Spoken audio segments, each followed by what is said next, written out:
दुनिया के सबसे खूंखार आतंकी ओसामा बिन लादेन का जिन्न एक बार फिर बाहर आया है और एक बार फिर शिकंजे में है पाकिस्तान।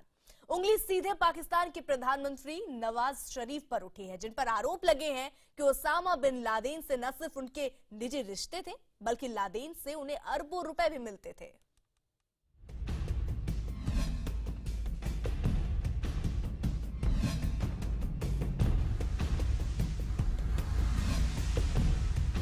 तारीख 2 मई 2011। इस दिन दुनिया के सबसे खूंखार आतंकी ओसामा बिन लादेन का अंत हुआ।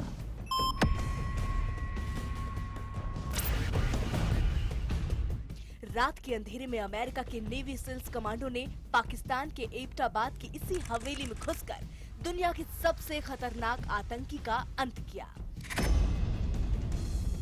ओसामा का तो अंत हो गया, लेकिन उसका जिन्न आज भी उन लोगों को शिकंजे में ले रहा है जिन्होंने 10 साल तक दुनिया के सबसे खतरनाक आतंकी को छिपाए रखा। इस मामले से जुड़ा हर खुलासा पाकिस्तान के लिए नई मुसीबत खड़ी कर देता है। ओसामा बिन लादेन की तलाश में अमेरिका ने 10 साल लगाए, आखिर में वो पाकिस्तान में मिला। पाकिस्तान पर लादेन को पनाह देने के आरोप लगे, मगर पाकिस्तान हर बार इससे इनकार करता रहा। लेकिन लादेन के रिश्तों की डोर हर बार पाकिस्तान के हुक्मरानों तक ही पहुंचती है। लादेन की मौत के बाद पाकिस्तान सरकार ने एक जांच कमीशन बनाया, जिसे एबटाबाद कमीशन कहा जाता है। इस कमीशन को ये जिम्मेदारी सौंपी गई कि वो ये पता लगाए कि लादेन पाकिस्तान में इतने दिन कैसे छिपा रहा, अमेरिकी सैनिक कैसे पाकिस्तान में दाखिल हुए और कैसे वो ओसामा को मारकर चले भी गए, लेकिन पाकिस्तान को खबर नहीं हुई। इस कमीशन के अध्यक्ष थे जस्टिस जावेद इकबाल। जस्टिस जावेद इकबाल ने अपनी रिपोर्ट जनवरी 2013 में सरकार को सौंप दी, लेकिन सरकार ने अब तक इसे सार्वजनिक नहीं किया। जावेद इकबाल ने एक बार फिर सरकार से मांग की है कि इस रिपोर्ट को जल्द से जल्द सार्वजनिक किया जाए। सवाल ये है कि सरकार क्यों छिपा रही है रिपोर्ट? जस्टिस जावेद इकबाल की रिपोर्ट के कुछ हिस्से सामने आ चुके हैं, जिसमें पाकिस्तान के कई बड़े नामों पर उंगली उठती है। वहीं पाकिस्तान के प्रधानमंत्री नवाज शरीफ के लादेन के रिश्तों को लेकर कई सनसनीखेज दावे हो रहे हैं, जिसमें ये भी कहा जा रहा है कि लादेन से नवाज को अरबों रुपए मिले। ऐसे में सवाल ये है कि क्या लादेन पाकिस्तान में रहने के लिए वहां के बड़े लोगों को किराया दे रहा था?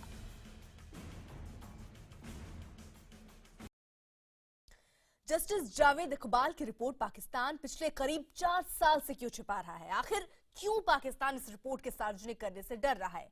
क्या इस रिपोर्ट में नवाज शरीफ और लादेन के रिश्तों को लेकर हो रहे दावों के सबूत बंद है, इसलिए नवाज सरकार इसे सामने लाने से डर रही है?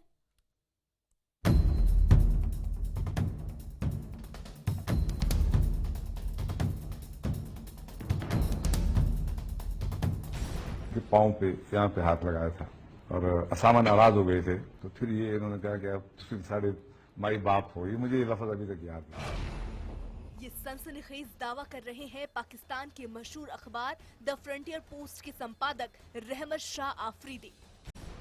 रहमत शाह के मुताबिक नवाज शरीफ और ओसामा बिन लादेन के रिश्ते इतने करीबी थे कि उनकी न सिर्फ मुलाकातें होती थी, बल्कि लादेन नवाज को अरबों रुपए देता था। तो 1.5 अरब रुपया मियां नवाज शरीफ साहब ने ओसामा बिन लादेन से लिए थे। रहमत शाह के दावों को इसलिए भी मजबूती मिलती है क्योंकि पाकिस्तान के प्रधानमंत्री नवाज शरीफ है और वो उस रिपोर्ट को सार्वजनिक नहीं कर रहे हैं जिसमें छिपे हैं वो नाम जिनकी मदद से ओसामा बिन लादेन पाकिस्तान में करीब 9 साल तक छिपा रहा। रहमत शाह ने जो दावे किए हैं उसके मुताबिक ओसामा बिन लादेन और नवाज शरीफ के रिश्ते 90 की दशक की शुरुआत से थे।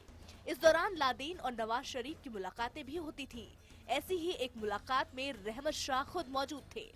वहाँ मियाँ साहब थे और मियाँ नवाज शरीफ साहब थे, ख्वाजा खालिद थे जिनको वजीरिस्तान में जो गया हुआ ख्वाजा खालिद साहब थे, और खालिद ख्वाजा, और एक और साहब थे और मियाँ साहब थे।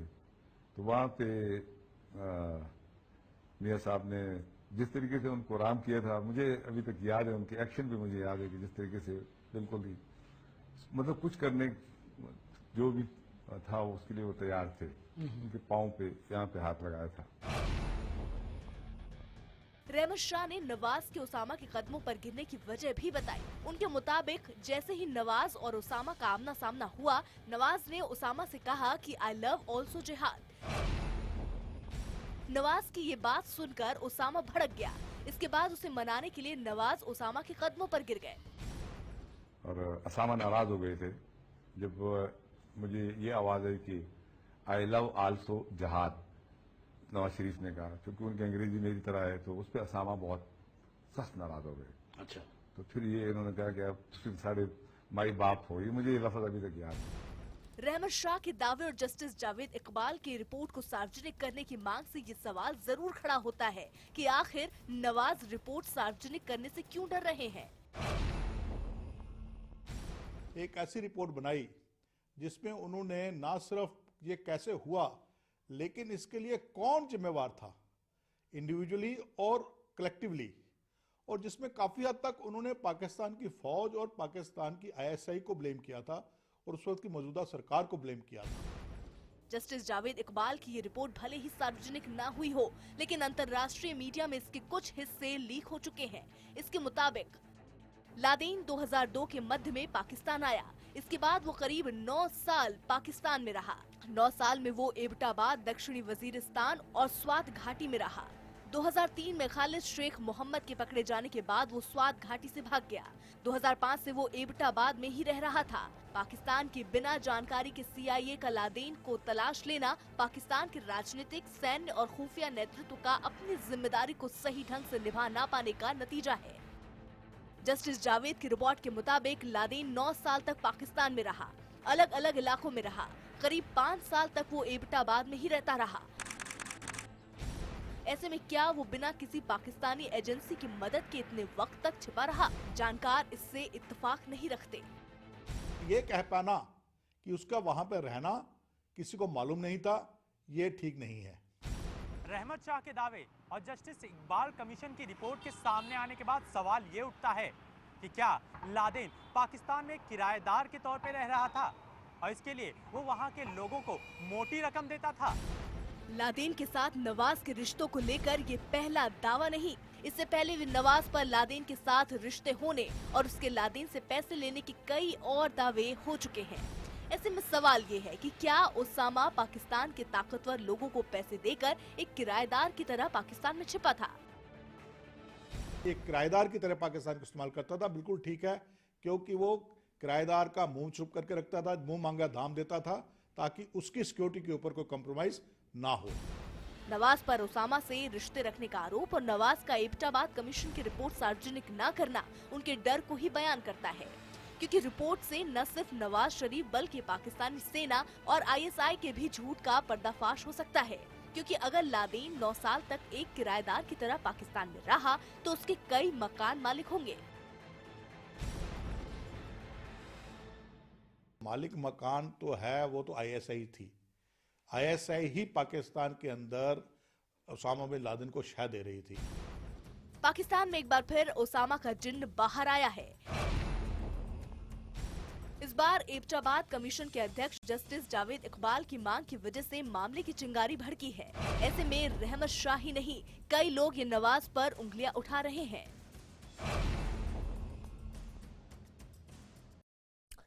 नवाज शरीफ और उसामा बिन लादेन के बीच रिश्तों का आरोप लगाने वाले में पाकिस्तान के ISI की पत्नी भी शामिल है। क्या है उनके आरोप, बताएंगे एक छोटे से ब्रेक के बाद।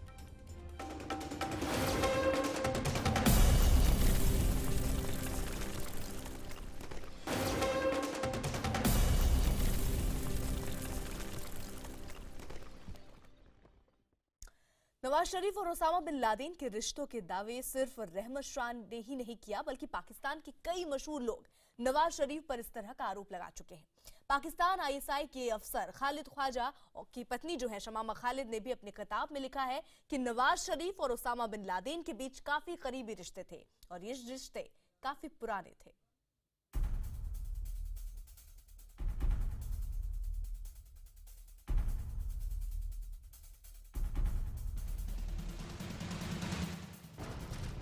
पाकिस्तान के प्रधानमंत्री नवाज शरीफ और दुनिया के सबसे बड़े आतंकी उसामा बिन लादेन के बीच रिश्तों के आरोप कई बार लग चुके हैं, लेकिन नवाज शरीफ जिस तरह एबटाबाद कमीशन की रिपोर्ट को सार्वजनिक नहीं कर रहे हैं, उससे इन दावों को मजबूती मिलती है। पाकिस्तान के अखबार द फ्रंटियर पोस्ट के संपादक रहमत शाह के अलावा पाकिस्तान की खुफिया एजेंसी के अफसर खालिद ख्वाजा की पत्नी शमामा खालिद ने भी नवाज शरीफ पर ऐसे ही आरोप लगाए हैं। खालिद ख्वाजा की पाकिस्तान में हत्या कर दी गई थी।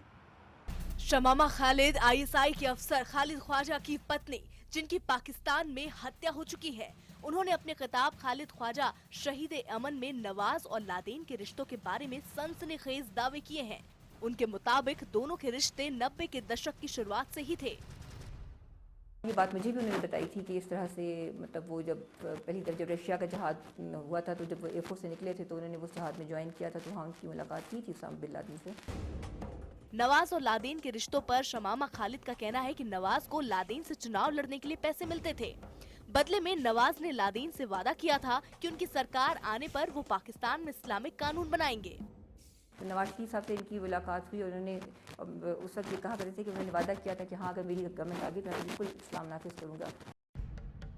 ये दावे एबटाबाद कमीशन की रिपोर्ट के सामने आए हिस्सों को देखकर और भी मजबूत हो जाते हैं, क्योंकि रिपोर्ट में कहा गया है कि उसामा करीब 9 साल तक पाकिस्तान में रहता रहा। इस दौरान अगर वो पकड़ा नहीं जा सका तो उस पर किसी न किसी बड़ी शख्सियत का हाथ जरूर रहा होगा और इसके बदले में उसामा उन्हें कुछ फायदे जरूर देता रहा होगा। पाकिस्तान का सबसे बड़ा फायदा ये था, एक तो इकोनॉमिक फायदा था, वो अलकायदा से पैसे लेते थे, क्योंकि उस वक्त अगर आप देखेंगे कि अलकायदा जो है वो दुनिया की सबसे अमीर दहशतगर्द ऑर्गेनाइजेशन थी।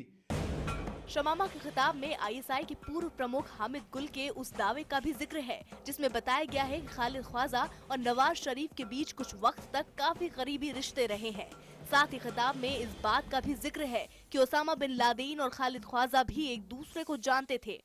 ऐसे में उनकी मौत के बाद उनकी पत्नी के दावों को मजबूती मिलती है, जो इसी ओर इशारा करते हैं कि उसामा एक किराएदार की तरह पाकिस्तान में रह रहा था।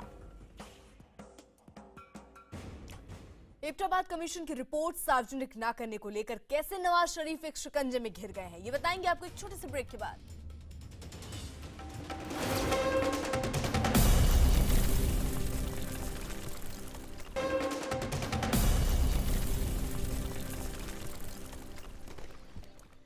एबटाबाद में उसामा बिन लादेन को जिस तरह अमेरिकी फौज ने मार गिराया, उसके बाद पाकिस्तान सरकार एक चक्रव्यूह में फंस गई है। इसी से बचने के लिए बेहद शातिर तरीके से उसने एबटाबाद कमीशन बनाया, लेकिन कमीशन की रिपोर्ट आने के बाद उसकी मुश्किलें और बढ़ गई।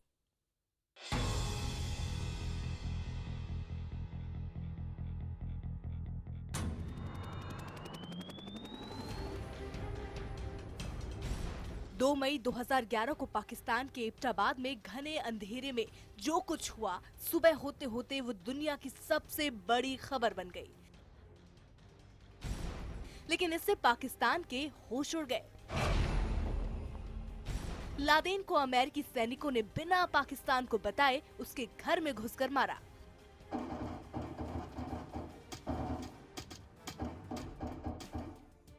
अब पाकिस्तान की जनता ने सरकार से सवाल किया कि आखिर कैसे अमेरिकी सैनिक उनके देश में ऑपरेशन को अंजाम देने में कामयाब रहे। तो दूसरी ओर दुनिया भर में पाकिस्तान लादेन को पनाह देने के लिए बदनाम हो गया। इस चक्रव्यूह से निकलने के लिए पाकिस्तान ने एबटाबाद कमीशन बनाया। एबटाबाद कमीशन बनाकर पाकिस्तान ने अपना झूठ छिपाने का मौका तो तलाश लिया, लेकिन कमीशन की रिपोर्ट सौंपने के बाद पाकिस्तान सरकार एक बार फिर फंस गई, क्योंकि एक तरफ तो पाकिस्तान के अंदर ही नवाज और लादेन के रिश्तों की बात सामने आने लगी, जबकि दूसरी ओर नवाज सरकार कमीशन की रिपोर्ट सार्वजनिक नहीं कर रही है। ऐसे में सवाल ये उठ रहे हैं कि क्या रिपोर्ट के सामने आने के बाद नवाज और लादेन के रिश्तों की बात भी दुनिया के सामने आ जाएगी। एक पूरी जो कहानी है ये बेसिकली एक ठगी की कहानी है। पाकिस्तान ठग रहा था अलकायदा को भी और अमेरिका को भी। एक को कहता था कि हम आपके साथ हैं वॉर ऑन टेररिज्म के खिलाफ, और दूसरी तरफ वो शह दे रहा था अलकायदा को और अलकायदा के लीडरान को। पाकिस्तान में लादेन का जिन्न एक बार फिर बाहर निकला है, लेकिन इसके सामने आने के बाद पाकिस्तान सरकार पर जिस तरह कमीशन की रिपोर्ट सार्वजनिक करने का दबाव बढ़ रहा है, उससे ये उम्मीद जरूर है कि आने वाले वक्त में अगर रिपोर्ट सामने आई तो पाकिस्तान की कई और करतूतों से पर्दा जरूर उठेगा।